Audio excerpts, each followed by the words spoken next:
Hey everybody, Average Picker here. Yeah, I think we're going to take a crack at this. This is one of those Chicago Duo locks. It's kind of interesting.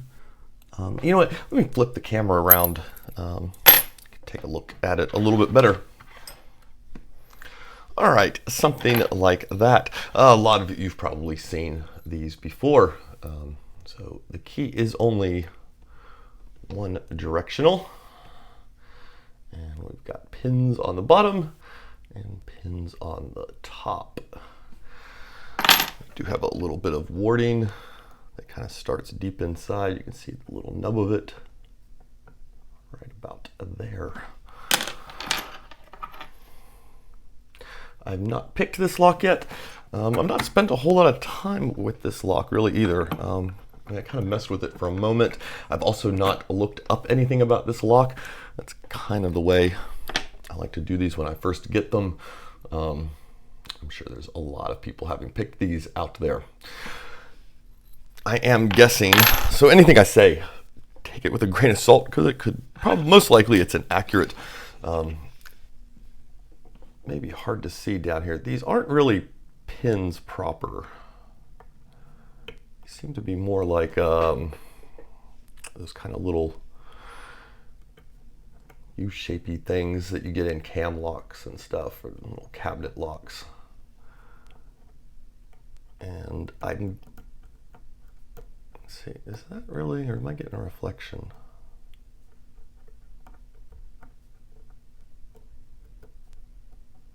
Okay.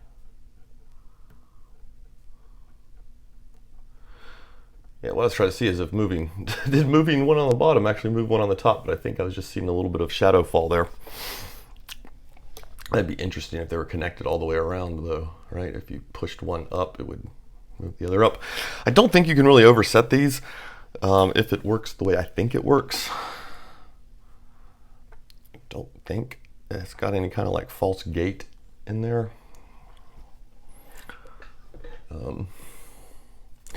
And I think there is, as you can see, there is not a lot of space between what would be these bottom bits and these little side key bits, right? And what I'm guessing is that they're shared maybe across the bottom, as opposed to being their own separate pins. Oh, we know they're not pins. We can kind of see down in there and see that they're not pins, but I don't think they're offset at all the way like say finger pins are. Let's put it that way, if that makes any sense. Where finger pins are kind of offset and do their own little thing. I think these are kind of just shared across the board flatly. We'll see what we can get here. I'm gonna kind of try working the bottom first. And again, I've not really messed with this, so I doubt we're gonna see a pick. I'm just gonna kind of go for some getting things to set. Maybe, you know, that helps us develop a feel for tension and things like that. Oh, just kind of raked the pin across and we got a little bit of movement.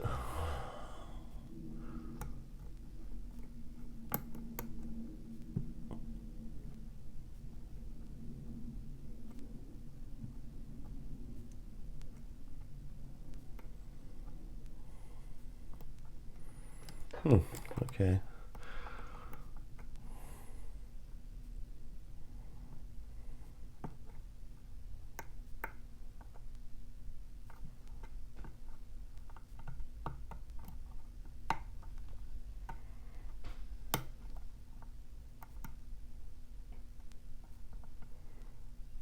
Well, I probably need to tighten the clamp a little bit.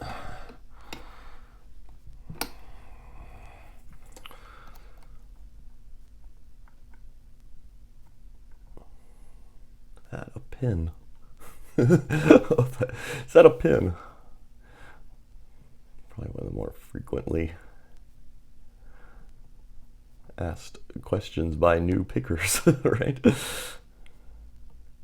It is giving me some kind of... I didn't hear anything drop. Just try. Okay, yeah, there's our little bit of movement. So all I had to do was kind of rake the pick across the bottom, and it gave us some core movement.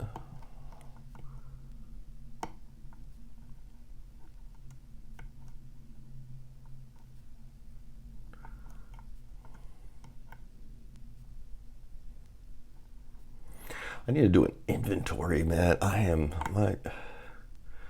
losing track of what I've got and what I don't have. I feel like the drawers I keep all my locks in are starting to get very scrambled up. I don't know if that's something you're really interested in seeing. What's in my drawers? Right?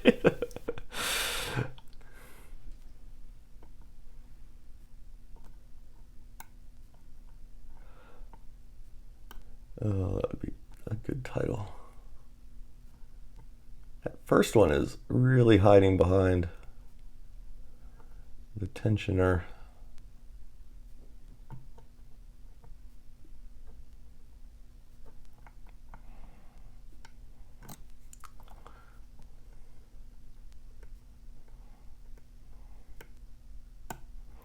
We're not going to throw too much time at this.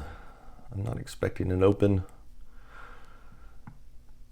These first picks, I do try to get them on camera.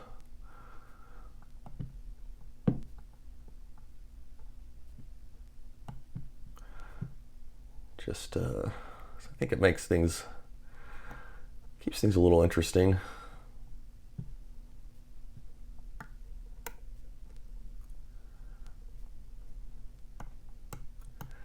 It just kind of feels like one series of plates down there.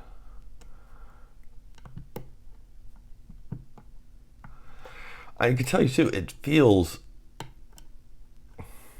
very pickable. I mean, obviously it is, but by very pickable, I mean, it doesn't feel that bad of a lock. I mean, things are setting.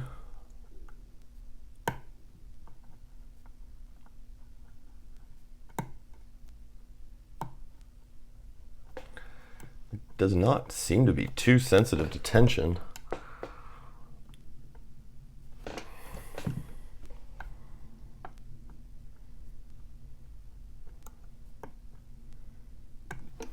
Maybe I'm just deluding myself here.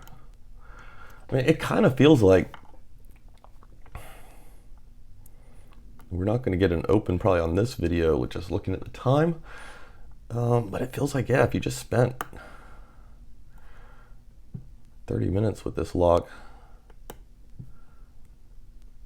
you could probably get it.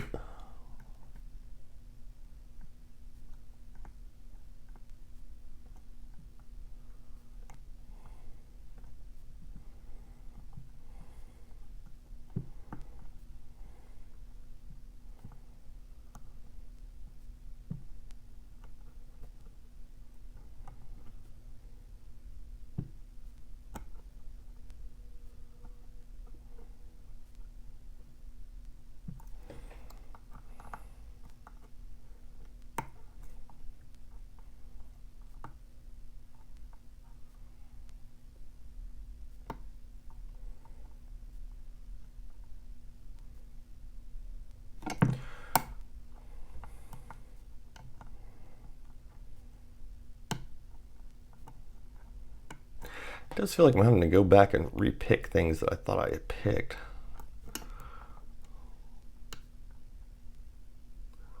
It does also feel like a very packed lock. I mean, like everything your pick touches seems to have some kind of movement to it.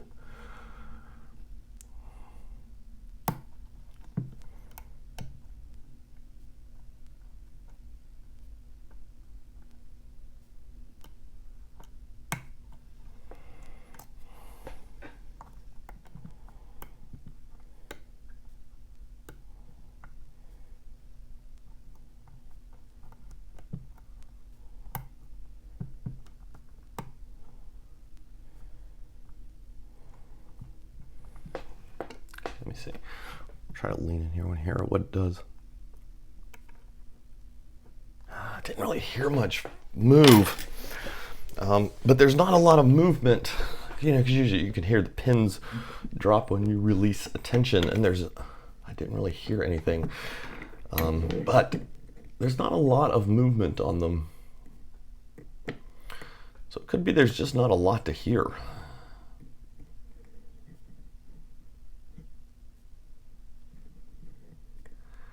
So yeah, that's kind of my first pick on this Chicago Duo. My first 10 minutes with it. I've got to say it's not what I expected.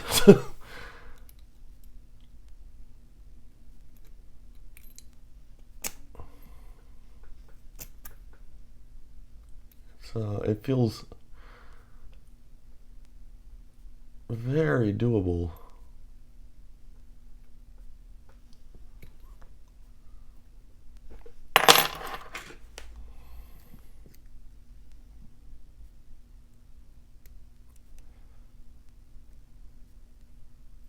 Just trying to feel. I think those pins start at 2 different levels, I think.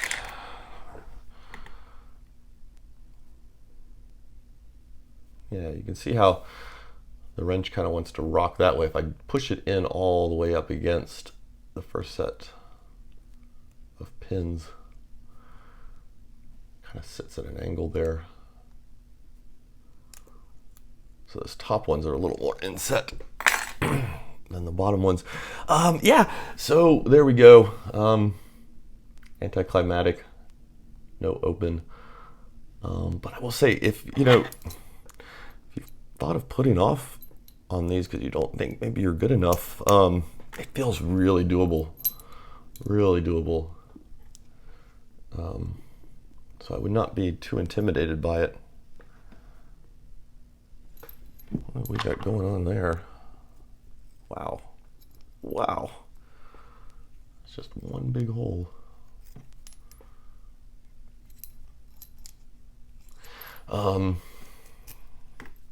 So yeah, pick one up if you can, I guess. Don't put it off because you think you're not skilled enough. It feels like if I spend another 20 minutes with it, maybe we'd be knocking it open in no time. There we go, Chicago Duo. Okay, that's pretty much all I've got to say on that first attempt. Have a good one, everybody.